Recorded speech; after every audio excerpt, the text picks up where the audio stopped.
Bâtiments qui n'existeront sans doute plus dans quelques siècles, mais qui vont peut-être révolutionner nos habitats. Les maisons en kit sont encore un marché relativement confidentiel, mais elles ont des arguments de poids à leur prix d'abord, leurs avantages économiques aussi, mais également la rapidité de leur construction pour un résultat, vous allez voir, assez bluffant. Linda Huré et Henri-Paul Amar.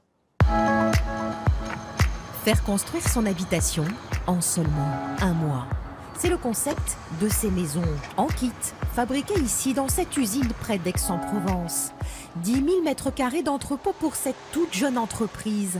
5 ans d'existence seulement et déjà 300 maisons vendues en kit. Écologique et surtout très économique grâce à leur isolation. Ça, c'est du polystyrène expansé, graphité. Voilà, qui sert d'isolant thermique pour toute la structure. Le tout fixé dans des planches de bois, car le concept mise sur la modularité. Le temps le plus important, c'est la conception entre la personne qui veut sa maison, l'architecte et Pop-Up pour dire « ok, ça va tenir ». Donc là, on a un gros travail de calcul. La production aujourd'hui, on a à peu près une maison qui sort toutes les demi-journées de l'usine. C'est la dernière pièce de cette maison qui est désormais prête à partir. Une maison en kit de 186 mètres carrés de surface intérieure. À Rognes, dans les Bouches-du-Rhône, cet homme, lui, s'est fait livrer sa maison il y a maintenant 2 ans. 270 mètres carrés qu'il souhaitait totalement intégrer dans l'environnement. La maison elle repose sur 42 plots en béton. Eh ben, nous avons construit on va dire en épargnant les racines. Chaque fois qu'on croisait une racine de chêne ou de pin, on se disait non, on la touche pas. La maison, passive, consomme très peu d'énergie. Mais ce qui séduit aussi, c'est la rapidité du montage.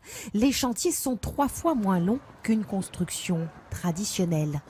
Des réalisations qui attirent désormais les professionnels, comme les collectivités locales. L'assemblage qu'on voit sur les murs est exactement le même à la verticale.